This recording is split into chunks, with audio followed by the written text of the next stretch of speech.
Сегодня мы хотим отдать должное экономистам Республики Саха-Якутия, которые отмечают столетие экономической службы. За прошедшие 100 лет экономисты, наряду со всеми специалистами республики, работали не покладая рук, принося пользу своему региону и всей стране. Их труд и преданность делу способствовали росту экономического потенциала республики, созданию новых рабочих мест и улучшению качества жизни граждан. Это фильм «Откровение» о сложном и не менее интересном экономическом пути республики, где раскрывается вклад экономистов и повествуется история развития республики, начиная с создания Госплана Якутской АССР до преобразования его в Министерство экономики Республики Саха-Якутия.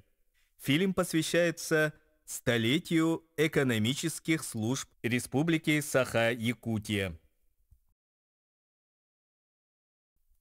В целях согласования и направления деятельности всех хозяйственных органов 24 июля 1923 года постановлением Совнаркома ЯССР была создана плановая комиссия Якутской АССР. Это и стало началом вековой истории экономических служб Якутии. 1925 год был завершающим годом восстановления народного хозяйства.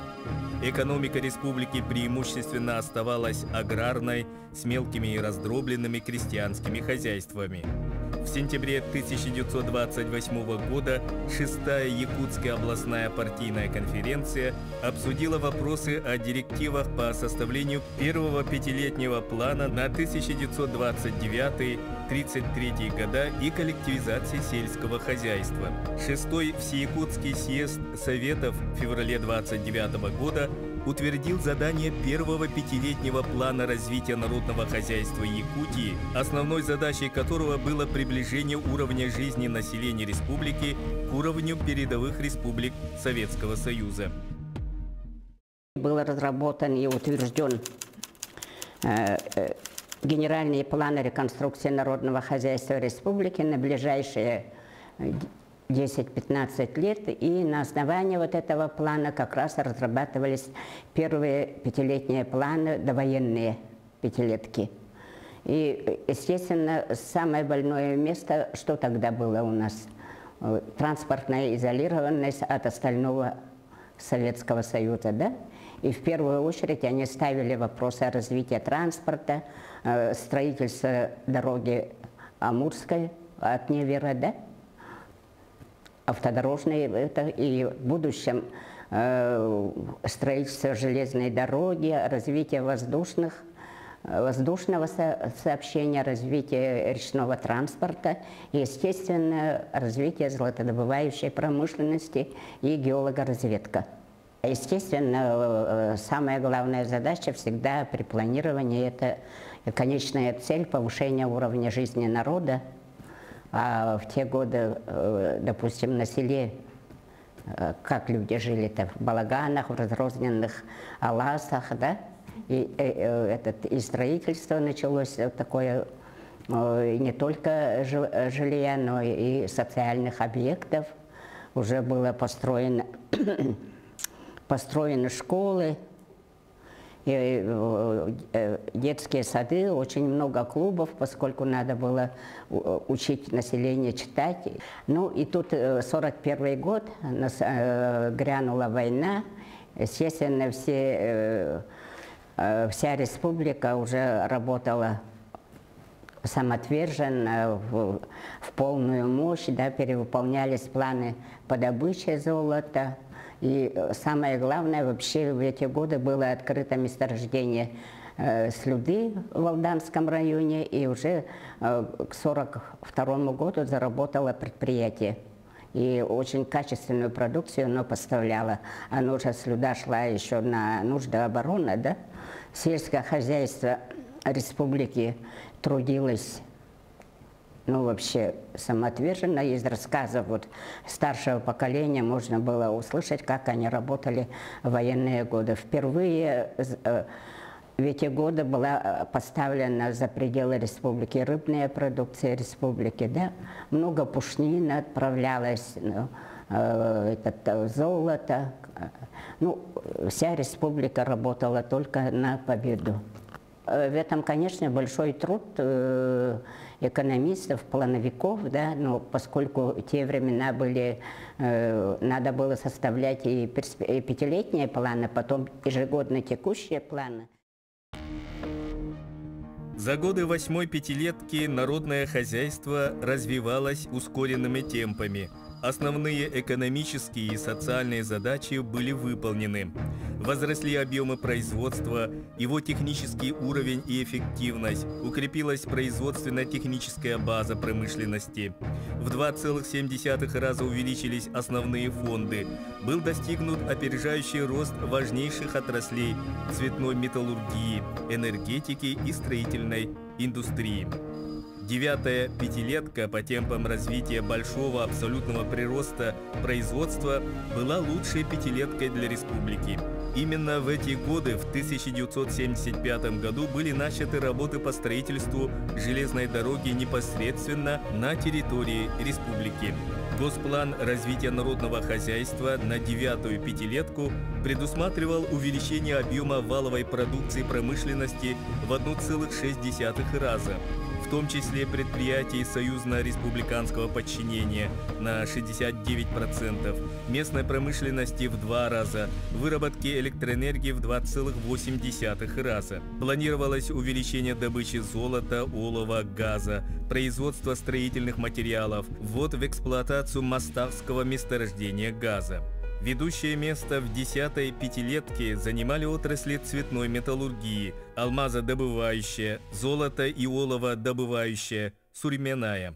90-е годы – переход к рыночным отношениям. Руководством республики была проделана огромная работа по принятию постановления Совета министров РСФСР о расширении экономической самостоятельности Якутской Саха-ССР в решении социально-экономических проблем в условиях перехода на рыночные отношения, которое стало судьбоносным для дальнейшего развития Якутии.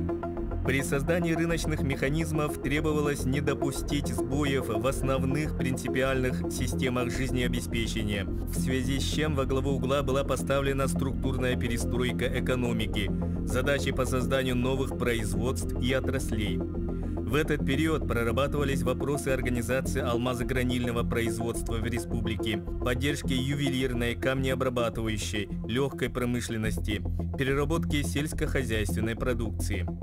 В 1993 году был образован Государственный комитет Республики Саха-Якутия по экономике и прогнозированию, который в 1995 году был преобразован в Министерство экономики Республики Саха-Якутия. Ну, переход на рыночные отношения лично для меня начался немножко раньше, в конце 80-х годов.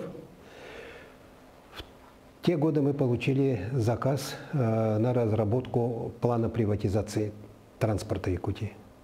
Председателем комитета по имуществу нашей республики был в это время Бурнашов Роберт Андреевич. И он попросил нас показать наше видение о том, как приватизировать нужно транспорт, в какой мере приватизировать, какие виды транспорта приватизировать. Ну, вот эту разработку мы сделали. Ну, работа, видимо, ему понравилась. Ну, в общем, приватизация прошла так, как мы и предполагали, как мы рекомендовали. Делали научное обоснование. Вот с этого началось движение. Потом следующий шаг был связан с тем, что разработана была программа 500 дней, или программа перехода к рынку. Ну, забавно было то, что мы решили, что за 500 дней Якутия никак не сможет перейти к рынку, поэтому мы назвали программу 700 дней. В 1993 году мы начали разрабатывать программу, которая получила такое сокращенное название «Программа Ростсаха». Это программа социально-экономического развития республики в составе Российской Федерации. В начале 2000-х годов по поручению президента Российской Федерации Владимира Путина правительство Якутии приступило к разработке схемы комплексного развития производительных сил, транспорта и энергетики Республики Саха-Якутия до 2020 года.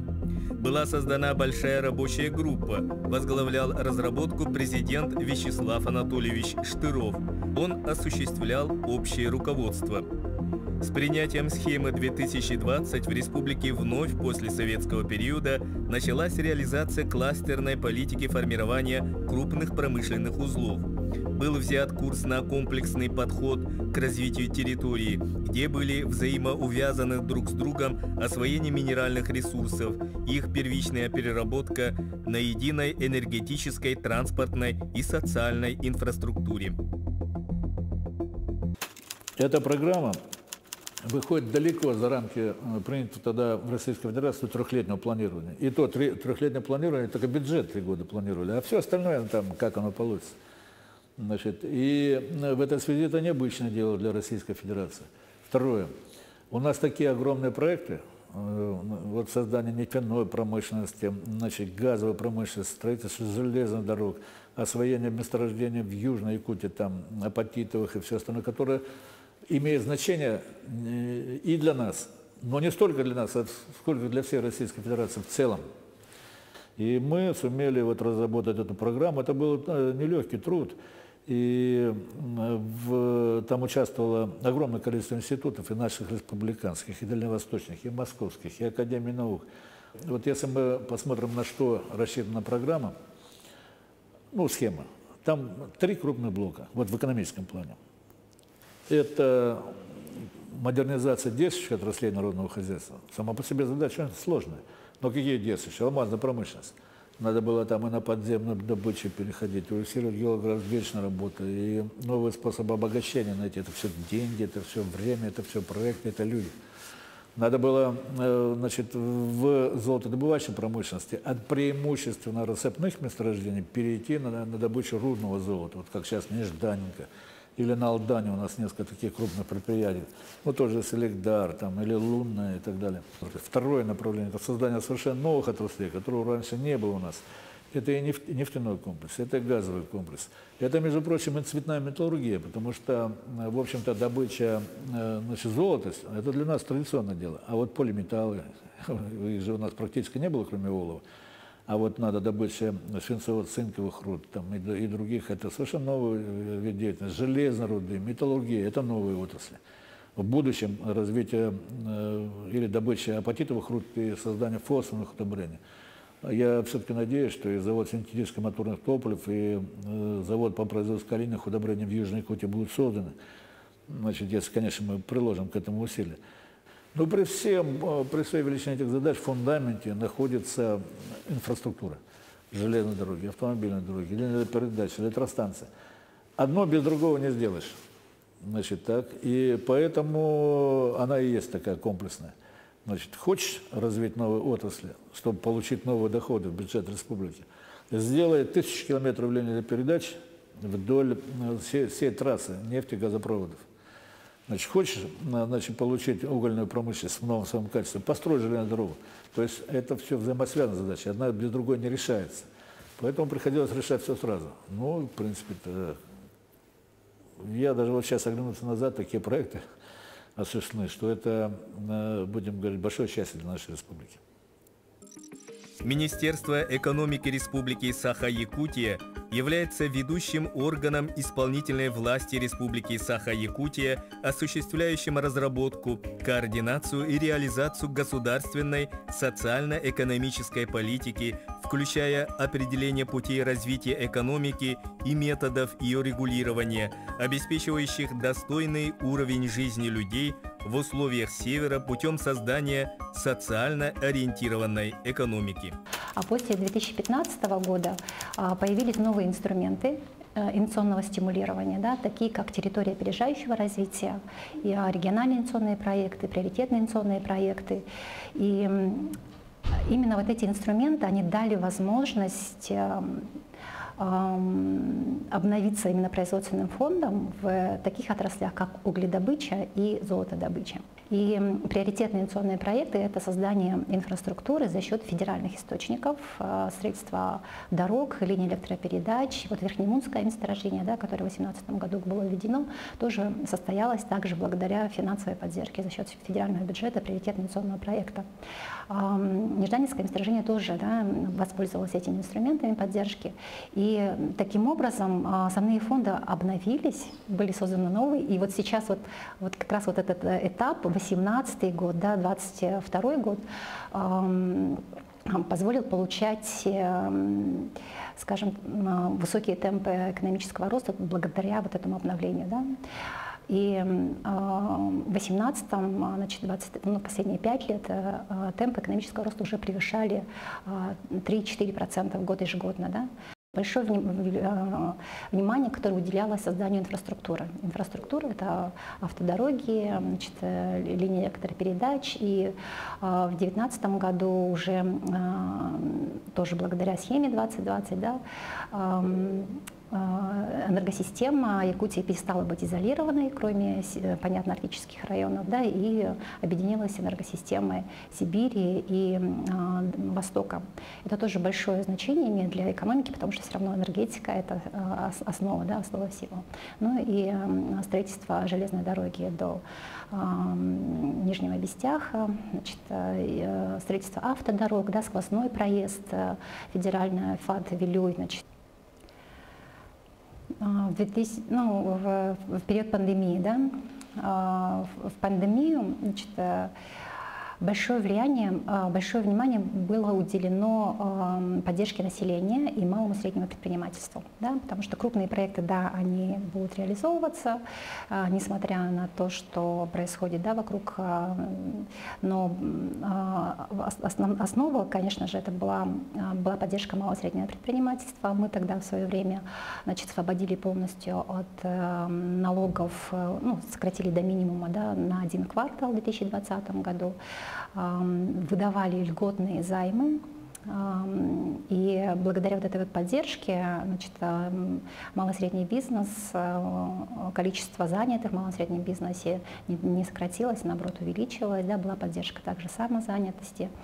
В части социальной поддержки огромную помощь оказал федеральный бюджет, да, в целом по Российской Федерации были приняты решения по выплатам, да, семьям с детьми, и по единовременные выплаты, да, полагались. И здесь задача была так оцифровать услуги по предоставлению этих выплат, чтобы люди могли получить эти выплаты быстро, да, и проактивно. И вот именно работа в части цифровизации тоже была в таком вот фокусе внимания, и сейчас практически все социально значимые массовые услуги оцифрованы, и люди их получают вот в таком вот удобном для них виде.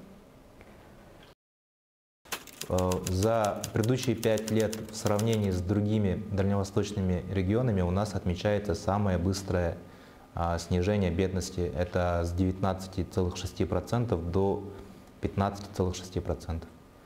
Но все равно это очень большая цифра, и правительство по заданию Арсения Сергеевича намерено сократить уровень бедности в республике еще в 2 раза. Глобально я бы разделил задачу снижения бедности на 2 составляющие. Это, в первую очередь, наполнение бюджета доходами за счет роста экономики, что позволит усиливать социальную поддержку отдельных категорий жителей за счет пособий, иных выплат. Особое внимание нами будет уделено созданию новых рабочих мест, в том числе в новых отраслях производства и услуг. Наполнение бюджета за счет роста экономики и создания новых производств и отраслей. И есть та база, на которой наше министерство строит стратегию развития нашей республики. Тенденции развития предопределены задачами, которые ставит глава республики, и, конечно же, влиянием внешних факторов. Все понимают, что на развитие нашей экономики будут оказывать давление, в том числе санкции недружественных стран. Тем не менее, мы рассчитываем, и для этого есть веские основания, что рост объема валового регионального продукта Якутии в перспективе до 2026 года сохранится. Факторами же роста в ближайшие годы станут, безусловно, реализация крупных инвестиционных проектов в сфере промышленности, транспорта и строительства. Развитие креативной экономики – это, безусловно, стратегическая задача для республики. Мы делаем ставку на человеческий капитал как фактор развития и экономического лидерства региона. В прошлом году в городе Якутске была открыта первая площадка территории опережающего развития для креативных индустрий в России. Это креативный кластер «Квартал труда», который стал местом создания уникальных продуктов и новых проектов для 70 резидентов данного квартала. На сегодня доля занятых якутян в сфере креативной индустрии равна 9,7%. Это более чем 45 тысяч человек. В основном на сегодня это IT-специалисты, ученые, инженеры-проектировщики. Особенностью нашего подхода является стремление к повышению креативной интенсивности во всех отраслях. Столетняя история экономического развития республики многогранна. Роль экономистов и их вклад в стратегическом планировании и прогнозировании для социально-экономического развития республики бесценна. Каждый, кто знаком с особенностями экономической работы, знает, что она требует не только высокой квалификации, точности и ответственности, но и умения принимать грамотные, дальновидные и взвешенные решения, разрабатывающие и реализующие экономическую политику. От целенаправленной многогранной экономической работы во многом зависит укрепление экономического потенциала региона и повышение благосостояния жителей. Поздравляем всех ветеранов, руководителей и специалистов с вековым юбилеем экономических служб Якутии.